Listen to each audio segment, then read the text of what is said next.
Do we have? There we go.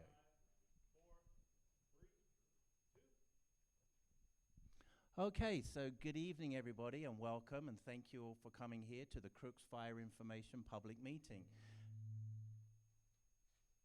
Well, that was close.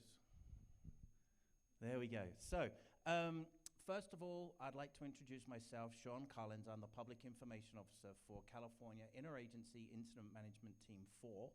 And again, welcome you all this evening. We have quite a few speakers for you, and I'd like to recognize some folks as well. But first, I'd like to say thank you to the Embry-Riddle Aeronautical University, where we are, for hosting us, not just for this location, but also for our incident command post, which is up by the gym. So thanks everybody for that. Like I said, we do have some water in the back there for some of you, and restrooms are behind us. So I'd like also to recognize some folks here today. APS, Mackenzie Rogers. There she is, thank you. From Yavapai County of Emergency Management, Ashley Alquist. Thank you. From Senator Mark Kelly's office, Judy Soltrip. Thank you. From the Prescott National Forest Supervisor, Dale Dieter. Thank you. And also Fire Management Officer, Jeff Andrews. There he is, thank you. Red Cross, we have Bunny. Welcome. And from Laser, which is a Large Animal Shelter's Emergency Readiness, Kathy. Thank you. So first up for our guest this evening, I forgot. I've got Chief Durr is also here, and Mayor Pro Tem. Got you. Sorry about these noises. I'm going to bring you up anyway, Mayor. Yeah.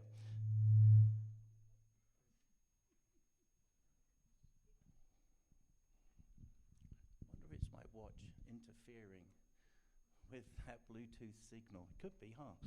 All right, so opening comments from Yavapai County Board of Supervisors, District 5, Mary Mallory.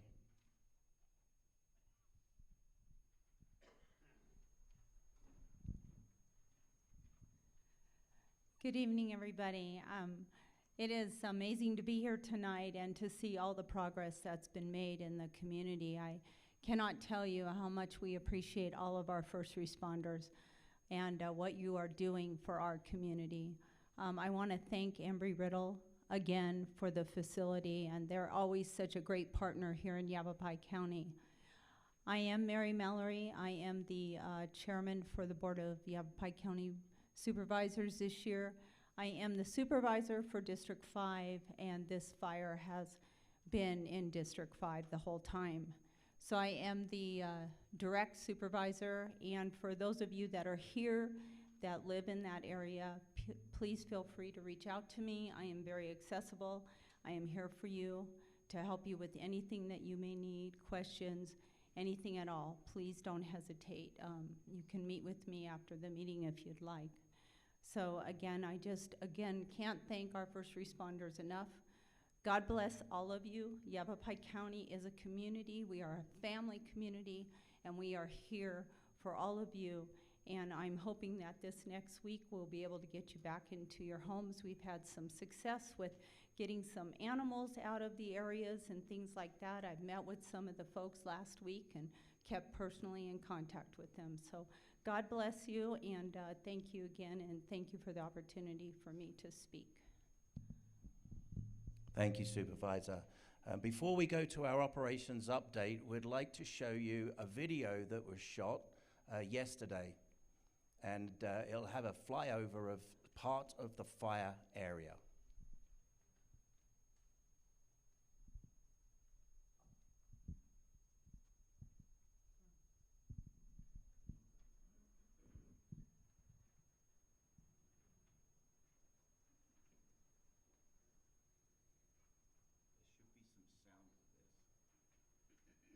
South, you see the large amount of smoke production that is coming from the southwest corner of the fire. That is where we saw most of the fire progression occurring yesterday afternoon into last night under that north wind condition, continuing to push that fire south. You see the effectiveness of the retardant in furthering that progression to the west and keeping it along the ridgetop as we continue to fly south. Coming up in this large smoke production, that was a large concentration of heavy deadened down fuels, putting up that large amount of smoke. As we turn the corner in Division Alpha, moving towards the east, you can see that the fire is spotting out in front of the main fire's edge. Short distance spotting, usually 50 to 100 feet, but continuing that fire progression towards the south that continued throughout the night. As we turn the corner, looking towards Division Tango, we'll be able to see a little bit of Senator Highway just coming around for visual reference as we start moving in that more northerly direction. And the large smoke production that is still occurring there on the south end of the fire, and a little bit of isolated torching going on within the canopy and the movement through the shrubs. You can see the varied fuel types that are occurring.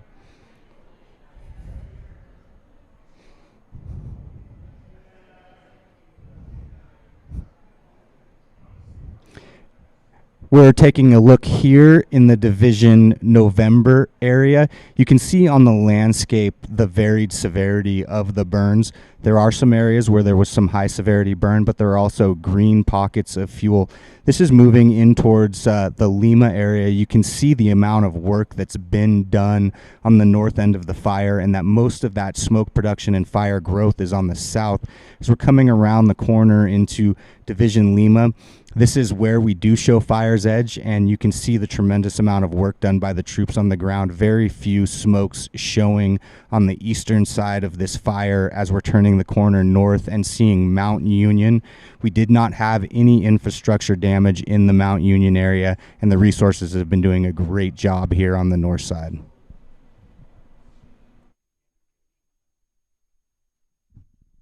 All right, thank you. So next up, for an operations update from California Interagency Incident Management Team 4, Operations Section Chief Kyle Jacobson. Good evening. So hopefully that video was able to provide a little bit of perspective on the complex and varied terrain that we are encountering out there.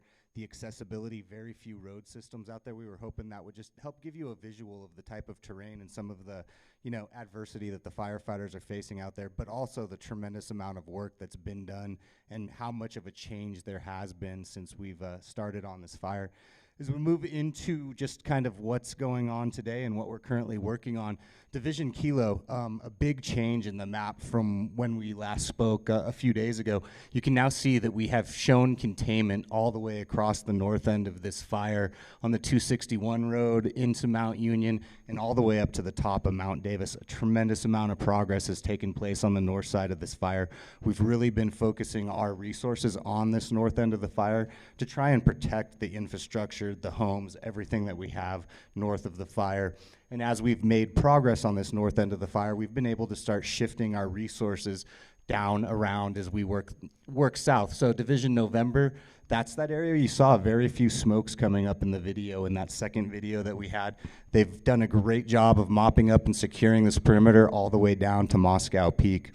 Right now, they were able to get line to Yankee Doodle Peak yesterday. Today, they've been working past Yankee Doodle Peak to the south, constructing direct line, as well as working from Senator Highway to the north, trying to tie into the middle. So they've been making really good progress on this. We're expecting that sometime tomorrow they'll have this line completed, and so we will have line completed all the way from Senator Highway coming all the way back to DP 30, and they're making really good progress on this.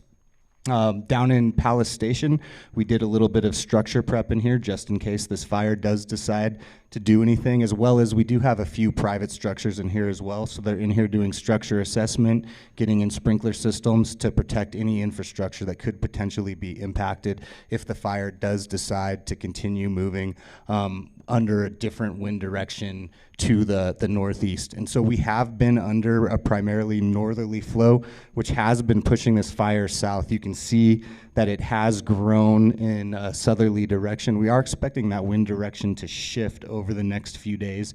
Conditions will get a little bit drier, and we will see the wind start to come out of the south, potentially pushing this fire further to the north. So what we are doing right now is we are constructing line utilizing hand crews and heavy equipment down Ash Creek Ridge, as well as prepping along Senator Highway to try and make sure that we don't have any of that easterly fire progression and that we can keep pushing this fire to the south. As we move over kind of into Division Alpha, we're constructing line right now on the 81 road, which is going to be this road right here. We were able to reinforce that road with fixed wing retardant to try and kind of make sure we have a little bit of buffer to increase the width of the work that's been done by the hand crews. And we were also able to put some fixed wing retardant down one of these ridge lines, which is just south of the Johnson fire, to utilize that as kind of a box to keep that fire progression from moving further north, as well as starting some indirect line construction on Mount Tridal up to Maverick Mountain to make sure that we have multiple lines. If the fire does decide it wants to take a turn, we have multiple areas where we could potentially keep that fire from moving further north. And then we're going to continue this line construction, working it all the way down south, trying to make sure we keep pushing this fire to the south and keeping it away from any of those potential infrastructure impacts. Right now, resources have been making great progress. We are expecting some changes in those weather conditions that are going to move the fire in different directions. So by no means are we out of the woods. There's a lot of hard work yet to be done. Firefighters have been out there doing everything they can day and night to get all this work in, and they've been making tremendous progress. There's still a lot of work left to be done. Thank you. Thank you, sir. Next up to talk to us about evacuation and public safety updates, representing Yavapai County Sheriff's Office, Lieutenant Frank Barbaro. Good evening. First of all, I want to thank everybody that's been affected by the fire, people that have been evacuated, people in the evacuated areas. I want to thank you for your cooperation. It really helps us out a lot. Currently, what the Sheriff's Office is doing, we're maintaining security in evacuated areas. We're preventing people from going in there that shouldn't be going in there, and we're patrolling the areas to make sure that everybody's house is okay. I got some good news. Tomorrow at 3 o'clock in the afternoon, we're going to repopulate northern Walker. So the residents will be able to return to the north side of Walker, but when you go back there, you're still going to be on set. So you still need to be prepared to leave, and you need to be aware of your surroundings. So when I'm talking about the north part of Walker, I'm talking Walker Road and about milepost 10, which would be north of South Hollow Road. But if you have any questions, anybody from the Sheriff's Office will be able to help you out. We're going to move a checkpoint over to Walker Road and the south entrance of Lynx Lake. And you'll just drive up to the checkpoint, identify yourselves to the deputies, and we'll give you a pass to be able to come and go. When you do go there, we need you to stay by your house so you're not in the way of any of the fire department's equipment and stuff. They've got a lot of heavy equipment down there, and there's a lot of stuff going on still. Basically, you just need you to be careful and not wander around the area. And then that should be successful, but you do have to be prepared in case something happens and you may need to leave. We are continually working with Incident Command to see when we could repopulate the other areas, and as soon as that's possible, we want to get you back to your houses.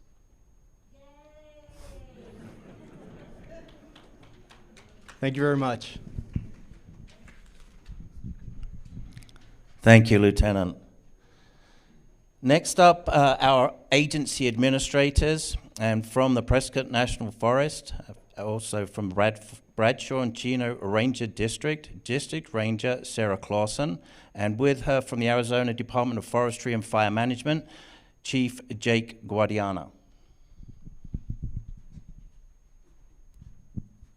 Thank you.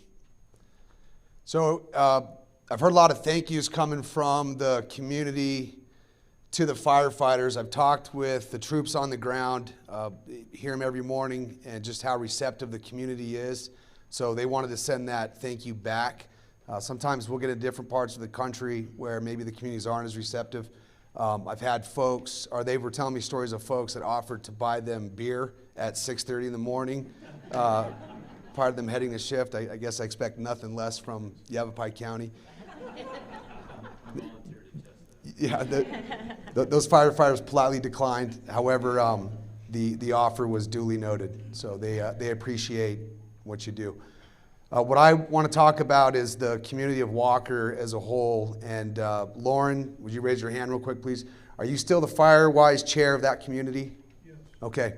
So that particular community, you were recognized as a Firewise participant in 2010 and continues to have had crews up in the Walker area doing work. This year alone, the guesstimate was about 40 days worth of work the crews have been up in Walker. And ironically, we had 2 pieces of heavy equipment up there as well when the fire kicked off, which the Forest Service was able to mobilize and have them engage in suppression rather quickly. So those efforts, and where that pays off for the firefighters is they're familiar with your community when they get up there. And it's a labyrinth, but they know all the road systems. They know those key points of interest where they can make a hard stand. The familiarity that they get from the community having them in there in the first place is invaluable. So for other communities that are out there, follow Walker's example in allowing firefighters to come into your communities pre-season and throughout the season. And it does make a huge difference. So thank you, Walker, for that. Thanks, Jake. That's actually a really good reminder to those of you who are in here or online and have questions about how your community can become Firewise. Just to make it easy, a really good one-stop shop locally here is yavapaifirewise.org. yavapaifirewise.org. Please check that out.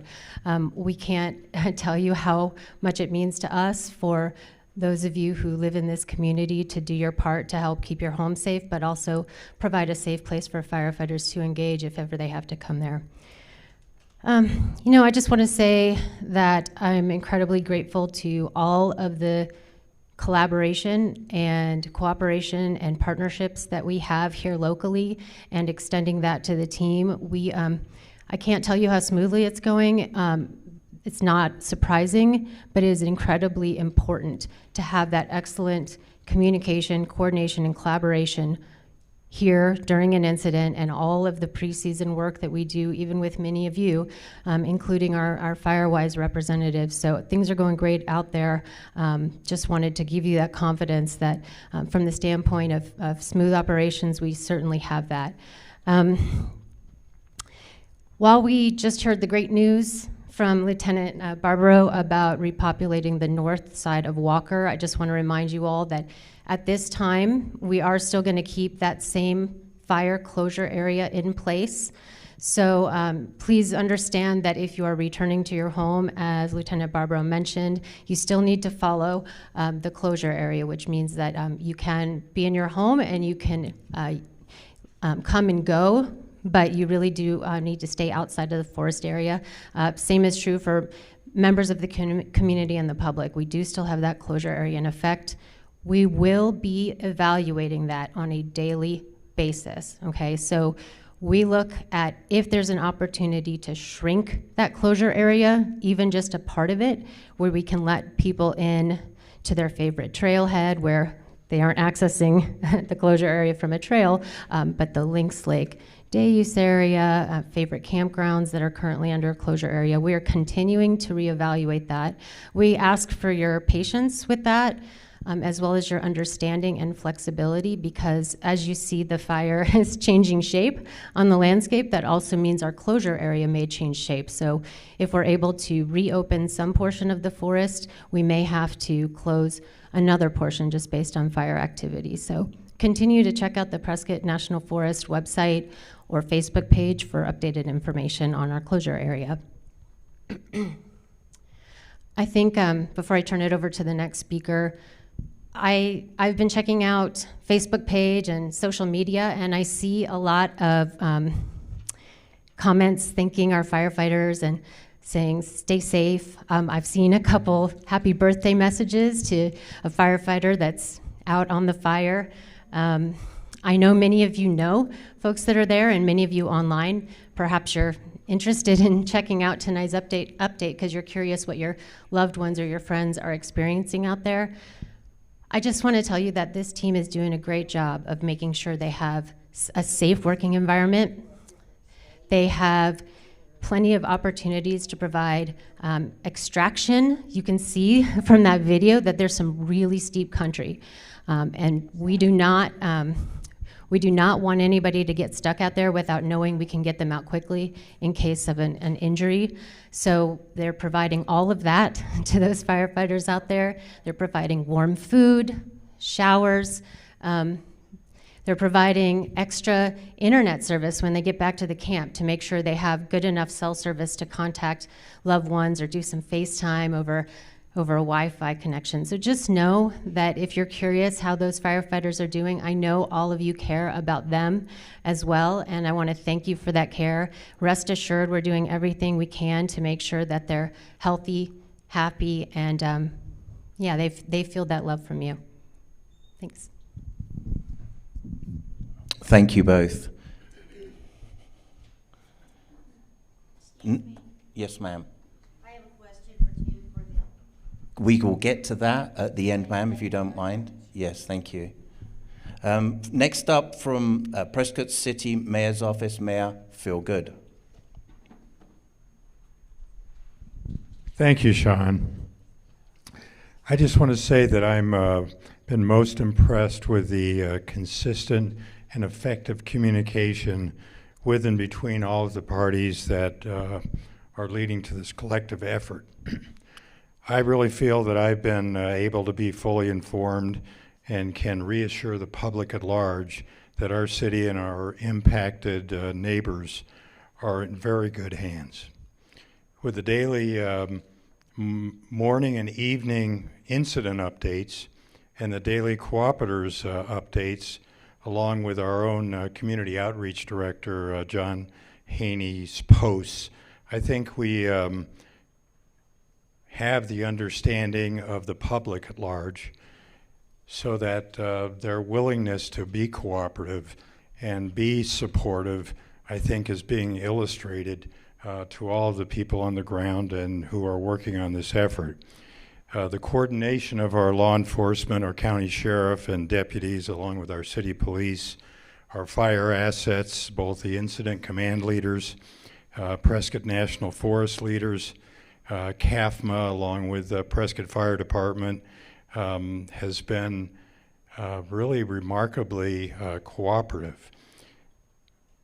I say that because I have been involved with close proximity to other major fire incidents, and sometimes that cooperation is not necessarily as effective as it should be.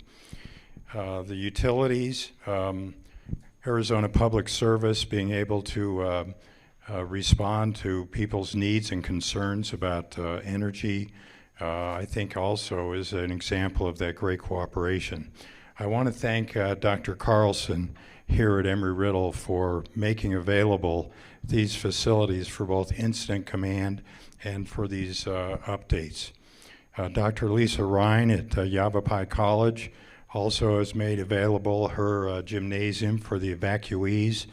I've been over there several times talking to the Red Cross volunteers that are manning that facility, and fortunately there's been not a lot of need, and let's hope it stays that way.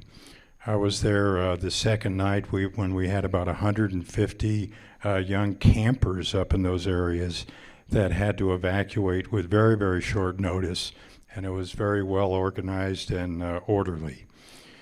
So with that said, this collective and cooperative and coordinated efforts, I think with this consistent updated communication has been very valuable. I've had people contact me and say, well, this is out of control, look at that plume of smoke, but they don't really realize what that means. And with these types of updates, we can see the significant progress being made, and I'm able to communicate that to them in a supportive way. I even had another resident in the general area say, well, I understand it's completely out and they're just mopping up. We still got a long way to go, folks.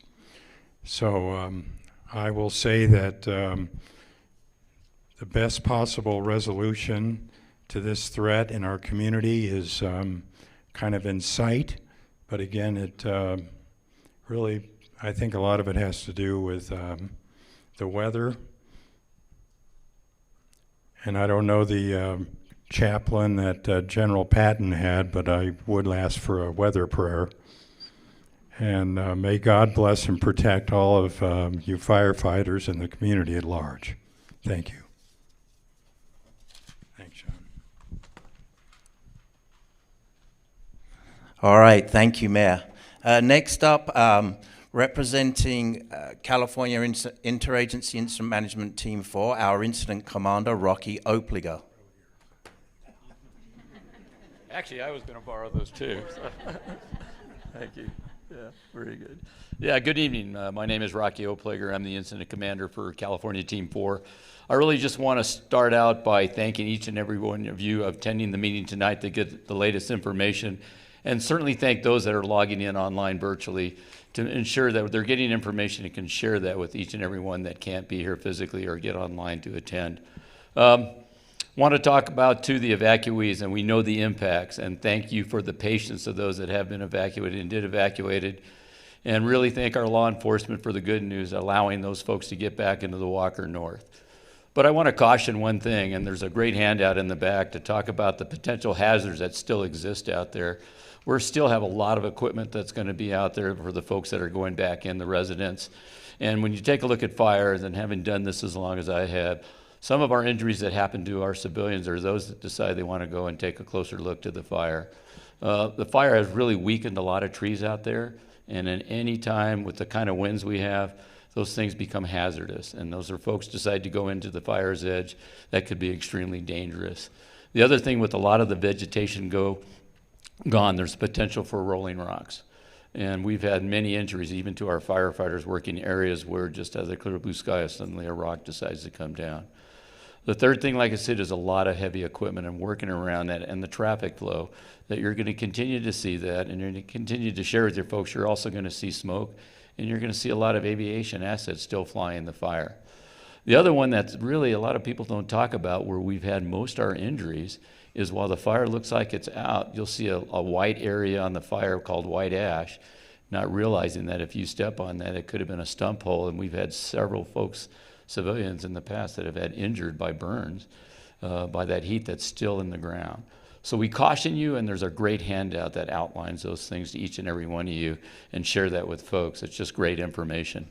The second thing, I can't say enough about the amazing support that I see, to our firefighters, young men and women that are out there doing the job, and our emergency responders. Absolutely amazing, but a testament to the cooperation and coordination of all the agencies. And we don't see that, believe me, in a lot of places I go across the country. And to know that, while it is an impact, of course, to the Prescott National Forest, and we know the impacts to the Arizona Department of Forestry and Fire Management, but to the local fire district and the law enforcement agencies and the other cooperators and the utilities, et cetera, that attend our meetings, it really, truly is a collaborative effort. And so it's proud to be, representing the team, but it's really most proud you need to be of the community and what has been developed in the Prescott area of what amazing job of just the relationships. And then finally, getting a chance to look at that video, and we really like to show the type of terrain that our young men and women are fighting the fire in. Remember that this fire is being staffed 24 hours, so we divide it basically in what we call a day operations and a night operation, and it's kind of like a relay. There's always somebody on that fire line, and they just pass the baton, so the folks that are, for instance, working day, they can come in and get their rest and be prepared for the next day operation. And it's taken over at night. You typically will see less folks on the night operations just because of the hazards of not physically seeing, and again, not getting the support of aviation because it's nighttime. But it is being staffed 24 hours, and it's pretty important to remember that those young men and women are out there while you're sleeping, they're still working that fire line. So for me, the greatest praise are those men and women that committed to making this a career and supporting, many of them coming from out the area. and here to support that. And so that's where I think that really the praise, and I know they appreciate it because they see that, and it really brings good joy to those folks that know that people support them for the job and the career that they've chosen. So on behalf of our team, I know we're going to have a chance to answer questions, but feel free, we are open. There's one other thing I left out, and you know, we take a look at the map, and it's got all kind of fancy designations out there, and really that's what we call an operational map. So when you see something that says DIVT, that stands for Division Tango, what it is someone is assigned and responsible for every resource as is working that area. The map and the fire is divided geographically, and we have people that are responsible to our ops folks to ensure that, first of all, the tactics that have been designated are being employed out there. If there is changes, the folks in leadership out there can make those changes, but most importantly, the accountability and safety of each one of those firefighters, not only ensuring that they have a safe environment to work in as far as having all the information to implement and direct fire attack, for instance, but also the support that they need. And so the map has all fancy designations, but remember there's folks that are designated and responsible to, in this case, our operations, who's responsible to and accountable to the incident commander, who's responsible to our agency's administrators. So we all work together, right down to that last firefighter or the youngest firefighter. This might be their first fire. Thank you. All right, thank you very much, Chief. So we have about 30 minutes, and I do see some familiar faces. So the way that we ran the meeting or the Q&A last time, I asked questions from one side and then the other side and flip-flopped, and there was some kind of guidelines to help us keep on track. One question per person, and what was the other one? No repeat questions. Does that still remain valid for you all, or do we need to add anything? Everything's good? Okay. So I know that we have at least one question over here from this young lady. So I'm going to start over this side. I do have some helpers that will come around with that microphone, and I'll paraphrase the question to make sure that we understand what the question actually is, and then hopefully the right person will be able to come up and answer that for us. So the first three people I see, and I know I have one over there. Is there anybody else in this section? Two? Yeah. Okay, so let's start. Thank you. You are doing a great job. I'm really happy and looking forward to going home. Living above Lynx Lake and between the Walker Fire Department, it's pretty heavy populated. I noticed the last few years that what we have is that the people that go to the camping there, they're not from Prescott or Prescott Valley. They're from, the city, and they don't understand the national forest like we do. So my question to you is, I saw every time I go down Walker Road to Costco, let's say, I go through the campgrounds. Camp hosts are awesome. They do such a great job, and we've both been camp hosts for a long time. But what you don't have any control is you're off work, you've been at it all day, and it's nighttime now. They're drinking, they're smoking, they're having a good time. I'm kind of hoping that stage-wise, we could look a little bit more at the stages that we look at to try to control maybe smoking in your car, maybe the things that are, we know fire travels up. So I'm really concerned over what I've seen the last 2 years and it increasing, to hope that you can do a little more to work with our stages, because I can make a phone call. We could be at stage 1. I think we should be at 2 or 3 myself as a camp host. Let's look into that a little bit more. This is pre-season, and this is happening really soon. And we've got the whole summer to go yet. Please help us. All right. I think I understand. The question is, where are we in a fire stage situation, and is there any movement?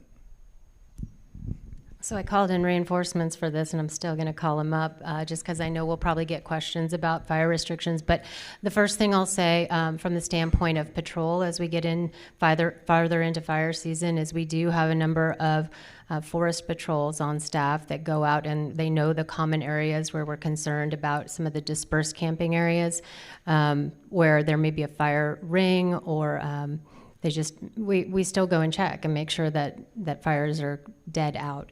And we do increase the number of patrols that we have during fire season just for that reason. I do know that people have a lot of questions about how we make determinations about when it is time to go into different stages. And I'll ask Jeff Andrews, who's our fire staff officer for the Prescott National Forest, to speak to that. Did you have anything you wanted to add first, Jake, before Jeff gives that explanation?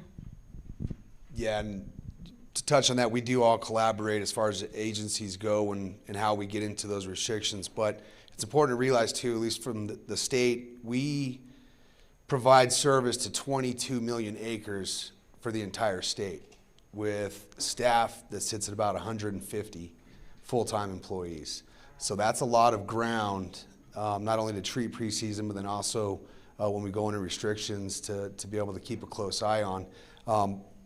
There's also the human factor in all this, right? Those folks that tend to go out and do those things, when they do them, they don't always listen to restrictions in the first place. So, if you are seeing those folks out there, please call. That's exactly what we want you to do. More eyes out there is better. So if you see them, yeah, let us know. What number? Don't know what number to call. Who to call?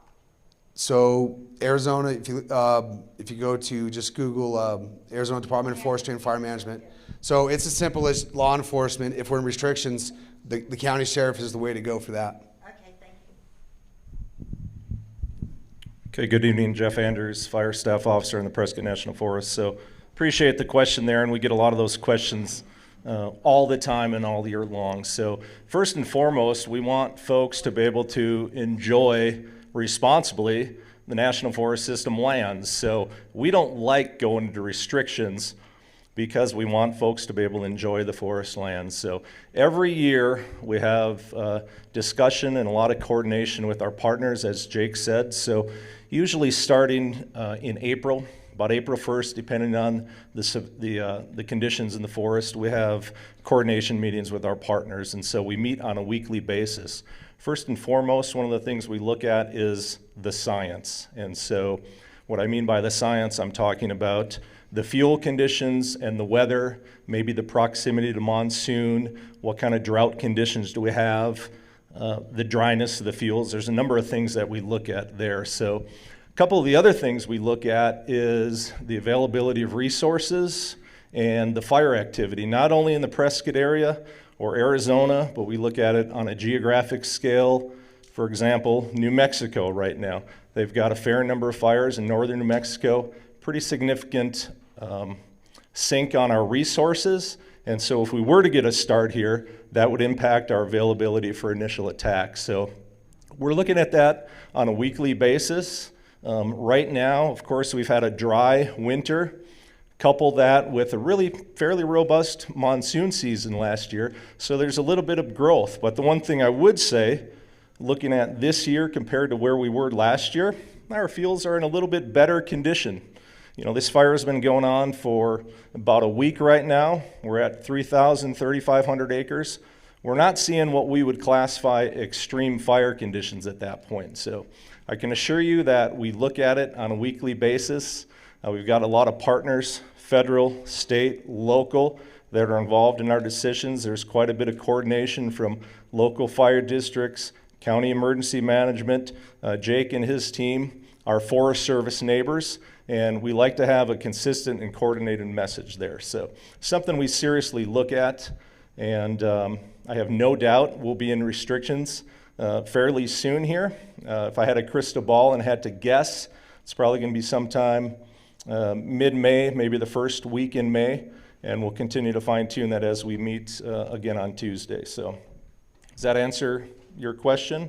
You got any follow-ups to that one? Yeah. Thank you. Okay. That's great. All right, thanks. Thank you. Number 2 is in the back there. Hi, I was just wondering if you could tell us how far north or south on Walker Road's going to be opened up. So how do we know if we're I don't know Right. what you consider North Walker and Okay. South Walker. So the question is, whereabouts on Walker is the restrictions going to be taken back to?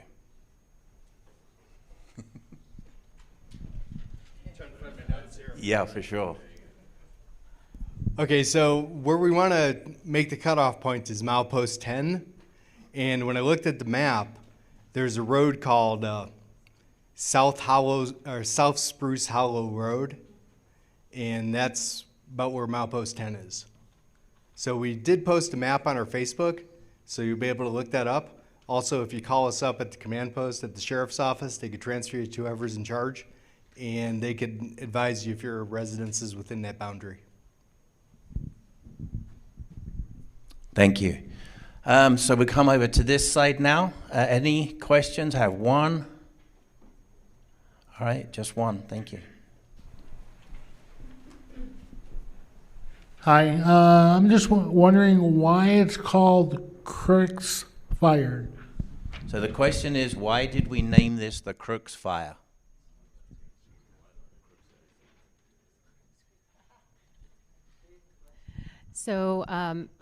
So usually all fires are named after a nearby geographic location, which is why a lot of fires in this part of the Bradshaw Ranger District tend to be repeat, right? We've had a couple Tiger fires over the last couple decades. We've had the Lane 1, the Lane 2.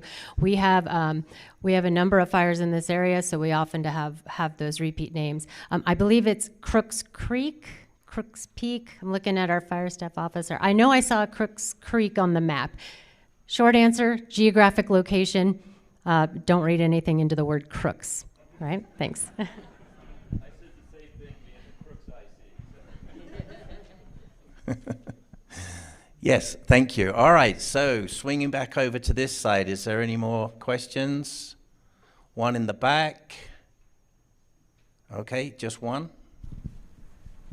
I'm at mile marker 8, but I have like horses and goats. So are you suggesting I can bring them back or just bring myself back right now?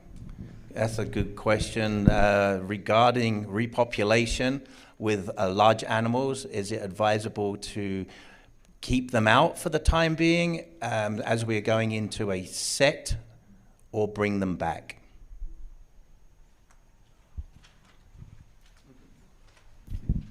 Okay, as far as the large animals, it's kind of up to you. You got to think about, what would you do when you get placed into the set mode? So if you keep your animals away for the time being, that's probably, whatever you're comfortable with. Is it easy to move them? Can you leave them where they're at for a couple more days? Because if we have to turn around and evacuate again, then you're going to have to go through that. So, I would just say whatever makes you feel comfortable, and, I would definitely advise that, and there are people that could help you with the large animals.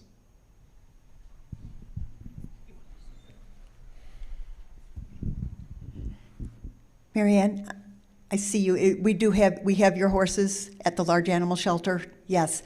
Large animal shelters and emergency readiness. Our shelter out by Arizona Downs, the county has provided 190 stalls out there just specifically for this purpose. Our shelter is open. It will remain open until 24 hours after the last evacuation is lifted.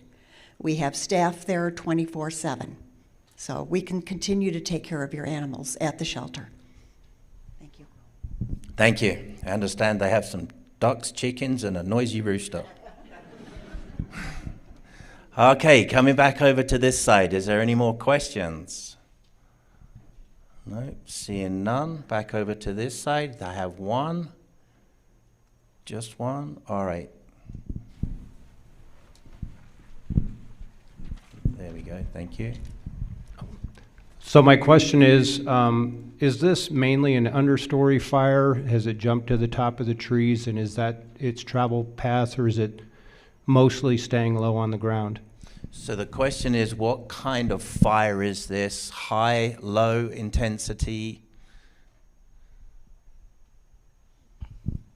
So we have a little bit of both. We call this a mixed severity fire because during some of those active runs when the wind and the slope and the fire all aligned, we did have it moving through the canopy, through the trees a little bit. But for the large majority of it, it stayed on the ground, just torching a tree here and there. So it's created a mosaic on the landscape, which would really mimic kind of the natural fire regime that would be occurring in this area.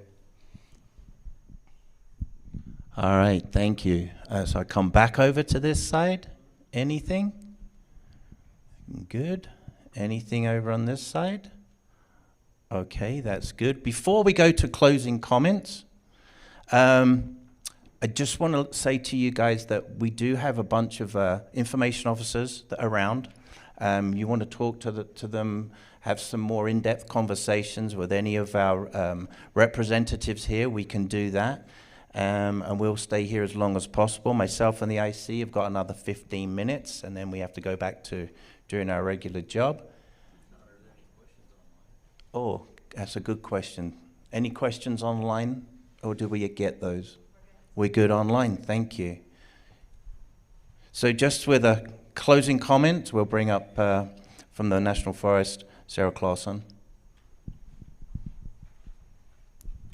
Thank you. I will keep this brief, but Jake's going to come up here with me. So again, we are in joint delegation, and so on behalf of both of us, we just really want to thank you all for being here. We want to continue to answer your questions.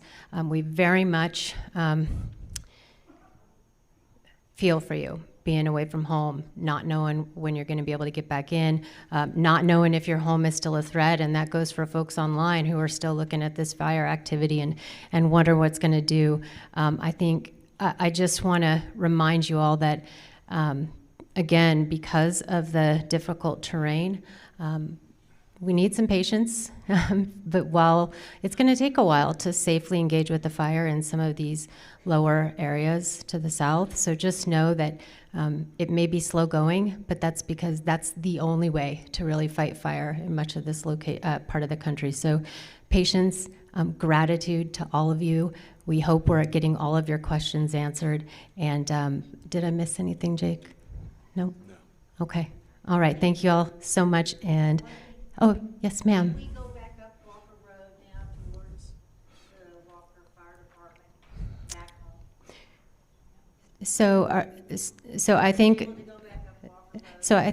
I think we'll just make sure that if you are evacuated and you have questions about whether or not your home is going to be within the area of North Walker that is going to be moving from go to set tomorrow at 3, just make sure you tie in with the Yavapai County Sheriff's Office. They can confirm that for you, okay?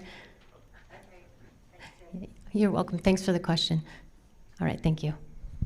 All right, thank you, everybody. Like I said, thank you very much for coming, and have a safe journey home. If you do have any lingering questions or you want to have a discussion, public information officers are standing around, and we do have some representatives as well. So thank you very much. Have a good evening.